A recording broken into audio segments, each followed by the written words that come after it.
नमस्ते दोस्तों, मैं विजय प्रसाद स्वागत करता हूं आप सभी का हिंदी साहित्य में। हिंदी साहित्य के अंतर्गत हम पढ़ रहे हैं अपभ्रंश और पुरानी हिंदी का संबंध। पिछले वीडियो में हमने 50 प्रश्न हल कर दिए थे, तो मैं प्रत्येक दिन कोशिश कर रहा हूं कि आप सबके लिए 50 प्रश्न लेकर आऊं हिंदी साहित्य से, जो आगे आने वाली परीक्षाओं में आपके लिए अति महत्वपूर्ण साबित होंगे। तो आज का प्रश्न है, पौमचरित के उत्तरांत भाग की रचना किसने की थी? ये किसने की?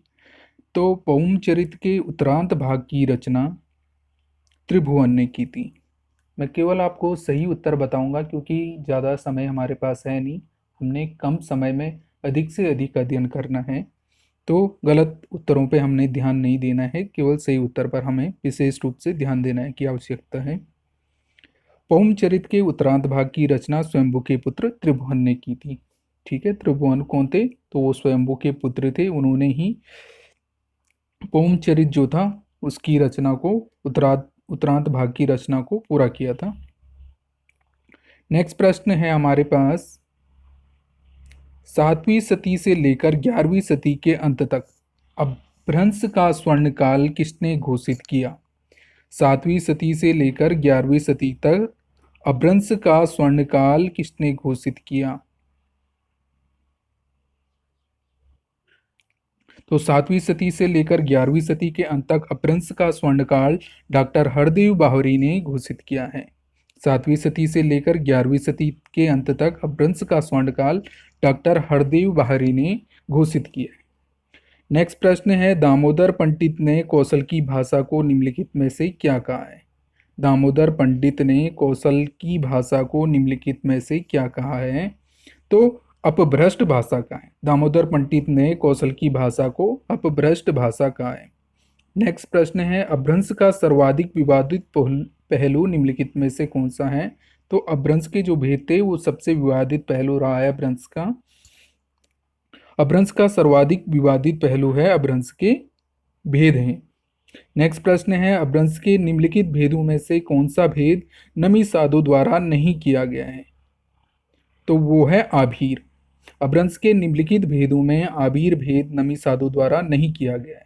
नमी साधु ने अपभ्रंश के 3 भेदों उपनागर, आभीर और ग्राम्य का उल्लेख किया है। उन्होंने ब्राह्मण का जिक्र नहीं किया है, साथ ही उन्होंने आभीर का जिक्र भी नहीं किया है। नेक्स्ट प्रश्न है, मार्कंडेय द्वारा किए गए अपभ्रंश के भेदों में से किसका संबंध गुजरात की बोली से है? मार्कंडेय द्वारा किए गए अपभ्रंश के भेदों में से किसका संबंध गुजरात की बोली से है? तो वो है नागर। अपभ्रंश के भेदों में से नागर का संबंध गुजरात की बोली से है। अपभ्रंश के भेदों में से नागर का संबंध गुजरात की बोली से है। मार्कंडेय कीर्त प्राकृत सर्वस्व में अपभ्रंश के 3 भेद नागर, उपनागर और ब्राह्मण का विवेचन किया है। इसमें नागर गुजरात की, उपनागर राजस्थान की और ब्राह्मण सिंध की बोली है। नेक्स्ट प्रश्न है, उपनागर कहाँ की बोली थी? तो उपनागर जो थी वो राजस्थान की थी। उपनागर कीर्त, मार्कंडेय कीर्त प्राकृत सर्वस्व में उपनागर राजस्थान की बोली है। नेक्स्ट प्रश्न है, सिंगली के आदि रूप को क्या कहते हैं? सिंगली के आदि रूप को एलू कहते हैं। सिंगली के आदि रूप को एलू कहते हैं। नेक्स्ट प्रश्न है, मार्कंडेय ने निम्नलिखित में से सिंधु देशोद्भव किसे कहा है? मार्कंडेय ने निम्नलिखित में से सिंधु देशोद्भव किसे कहा है? तो ब्राह्मण को मार्कंडेय ने सिंधु देशोद्भव कहा है। नेक्स्ट प्रश्न है, नमिसाद की उपनागर अपभ्रंश उस काल की निम्नलिखित में से कौन सी भाषा थी? नमी साधु की उपनागर अपभ्रंश उस काल की निम्नलिखित में से कौन सी भाषा थी? तो वो थी परिनिष्ठित भाषा। नमी साधु की उपनागर अपभ्रंश काल उस काल की परिनिष्ठित भाषा थी।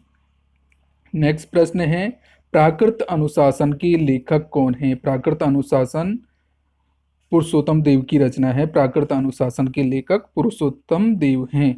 नेक्स्ट प्रश्न है, अपभ्रंश के निम्नलिखित भेदों में से कौन सा भेद डॉक्टर तगारे ने नहीं किया?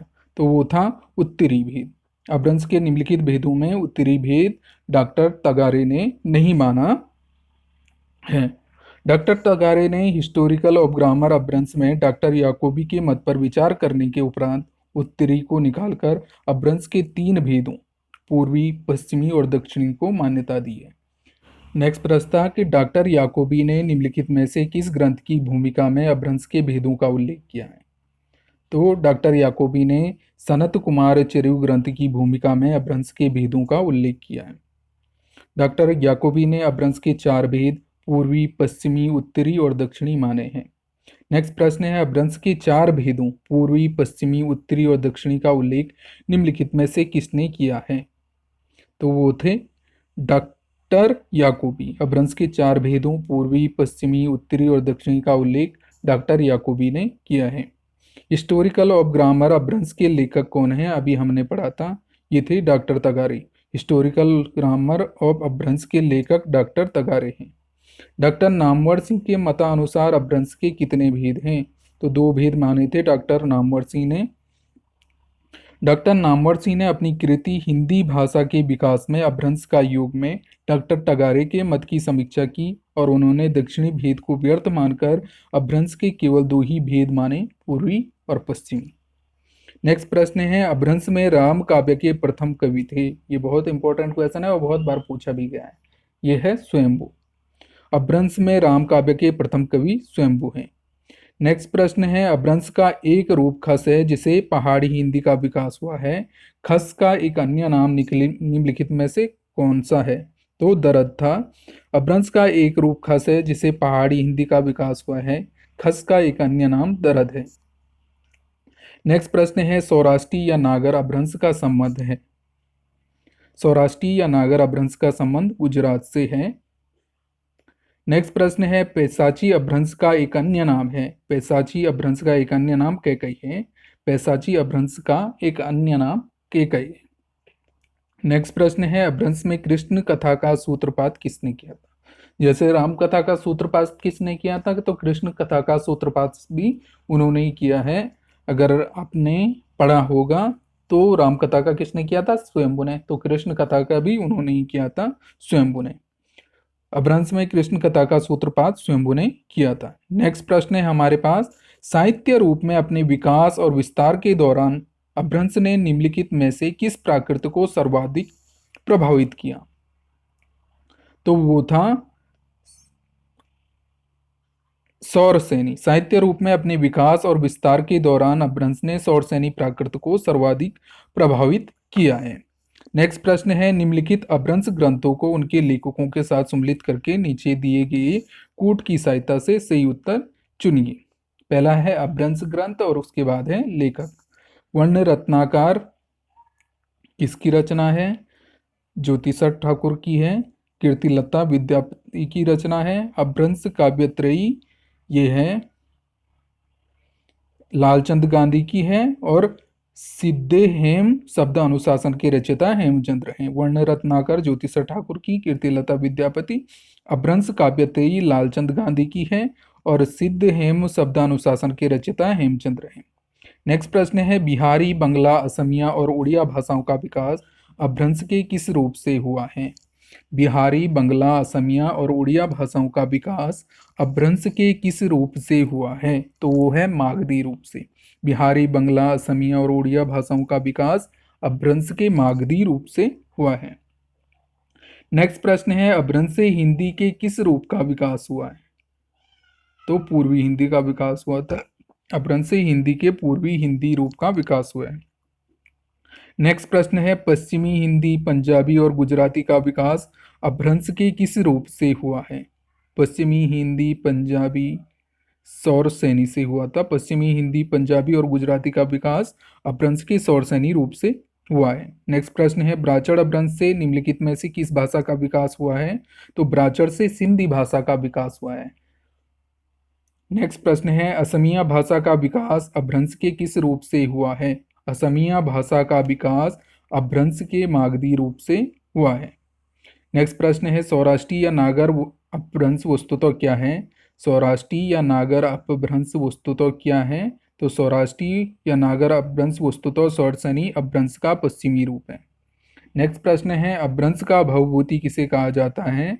तो ये है